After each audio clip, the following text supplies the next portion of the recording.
तो हम सभी जानते हैं कि ओलंपिक में खेले जाने वाले खेल बंद हो सकते हैं, लेकिन तेल का खेल कभी बंद नहीं हो सकता, एटलीस्ट तब तक जब तक इसका कोई समाधान पक्का वाला ना निकल आए। अब इसी का एक नया खेल देखने के लिए मिला है सऊदी अरेबिया की तरफ से, और सऊदी अरेबिया की सबसे बड़ी ऑयल कंपनी जिसका नाम अरामको है, हम सभी जानते हैं, उसने एक बहुत बड़ा गेम कर दिया है और ये भारत जैसे देशों के लिए एक लाइफलाइन से कम बिल्कुल भी नहीं है।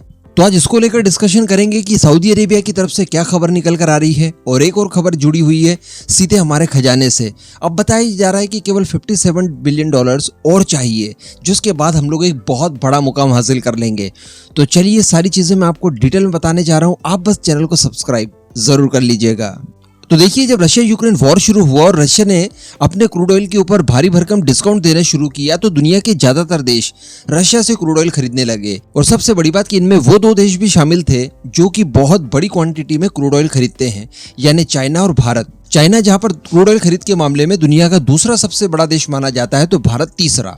अब जहां पर हम लोग सऊदी अरेबिया से एक बहुत बड़ा हिस्सा क्रूड ऑयल का खरीदा करते थे, वही सारी खरीद हम लोगों ने रशिया से शुरू कर दी, तो इसमें सऊदी अरेबिया को नुकसान होना भारी भरकम बिल्कुल स्वाभाविक सा था। इसी वजह से हम लोगों ने देखा कि सऊदी अरेबिया ने अपनी जिद पर ओपेक प्लस कंट्रीज से ऑयल प्रोडक्शन कट की अपील की और इसको मान्य करवाया, और अगले महीने से इसके परिणाम हमें देखने के लिए मिलेंगे भी, जब सारी ऑयल रिच कंट्रीज अपने प्रोडक्शन में भारी भरकम कटौती करने जा रही है। ऐसा इसीलिए ताकि कम ऑयल इंटरनेशनल मार्केट में आए और इसकी वजह से इनके प्राइसेस बढ़े, ताकि जो अभी तक नुकसान हुआ है उसकी भरपाई सऊदी अरेबिया जैसे देश कर पाए। अब हम सभी जानते हैं कि सऊदी अरेबिया की जो इकोनॉमी है वो ऑयल बेस्ड इकोनॉमी है, यानी ऑयल से ही वो सारा कुछ चलाते हैं। लेकिन इसके बावजूद देखा गया है कि सऊदी अरेबिया की तरफ से तेल काफी ज्यादा महंगा बेचा गया। अगर भारत की बात कर ली जाए तो जो डेटा भारत के वाणिज्य मंत्रालय ने अप्रैल 2023 में दिए हैं, उनके हिसाब से इराक द्वारा भारत को सबसे सस्ता तेल दिया गया।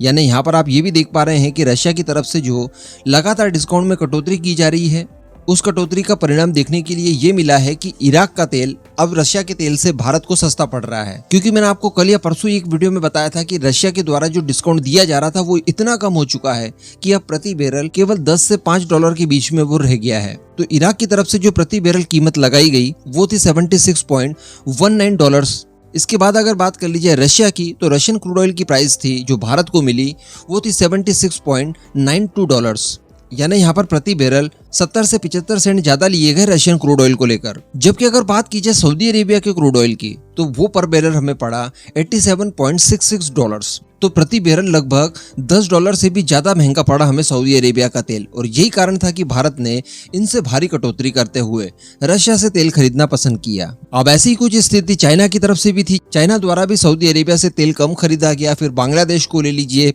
रिसेंटली पाकिस्तान ने भी रशिया को तेल के लिए ऑर्डर किया है। तो इस तरह से सऊदी अरेबिया को जो नुकसान हुआ, इसकी भरपाई के लिए बताया जा रहा है कि अब सऊदी अरेबिया भी अपने ऑयल की प्राइस कम करेगा एशियन देशों के लिए। और पिछले 4 महीनों में ये पहला ऐसा मौका देखने के लिए मिला है जब सऊदी अरेबिया अपने तेल की कीमतें कम करने जा रहा है। हालांकि फिर भी ये हमें काफी ज्यादा महंगा ही पड़ने वाला है, क्योंकि कितना भी अगर ये लोग कम कर लें तो 40 से 50 सेंट से ज्यादा कीमतें प्रति बैरल ये लोग कम नहीं करने वाले हैं। लेकिन यहाँ पर अच्छी बात ये रहेगी कि इसका इम्पैक्ट इराकी तेल के ऊपर जरूर पड़ेगा। जो इराक से हम लोग ऑलरेडी सस्ता तेल ले रहे हैं, रशिया से भी ज्यादा सस्ता, तो मेरे हिसाब से अब भारत का मूव इराक की तरफ ज्यादा होगा। और इराक ने भी बीच में कई सारे ऑफर्स भारत को देने की कोशिश की थी, तो संभवतः भारत इराक से अब ज्यादा तेल खरीदने जा रहा है। अब इसके बाद जो दूसरी खबर निकल कर आ रही है, जो कि इससे भी ज्यादा अच्छी है, वो है हमारे विदेशी मुद्रा भंडार से संबंधित, यानी फॉरेक्स रिजर्व से संबंधित। और बताया जा रहा है कि इसमें एक ही सप्ताह में लगभग $4.5 बिलियन की बढ़ोतरी देखी गई है। जी हाँ, रिपोर्ट में बताया गया है कि 28 अप्रैल 2023 को खत्म होने वाले सप्ताह में भारत का जो विदेशी मुद्रा भंडार था वो पहुंच चुका है $588.78 अरब तक। क्योंकि पिछले एक ही सप्ताह में जो इंडिया का फॉरेक्स रिजर्व बढ़ा है वो बढ़ा है $4.53 बिलियन, यानी लगभग $4.5 बिलियन एक ही सप्ताह में बढ़ गए। ये काफी ज्यादा अच्छी बात है। और आप लोग नोटिस कर रहे हैं कि ये पिछले कई सारे सप्ताह से लगातार बढ़ रहा है। हालांकि पिछले सप्ताह थोड़ा बहुत कम जरूर हुआ था, लेकिन बाकी मैक्सिमम वीक्स में इसके अंदर बढ़ोतरी ही देखी गई। और बड़ी बात यह है कि जितनी भी बढ़ोतरी होते जा रही है वीक बाय वीक ये बढ़ती जा रही है। अब अगर अक्टूबर 2021 की बात करें, जिस समय भारत का विदेशी मुद्रा भंडार ऑल टाइम हाई पर था, यानी इतिहास में इतना कभी नहीं हुआ, तो ये आंकड़ा था 645 बिलियन डॉलर्स।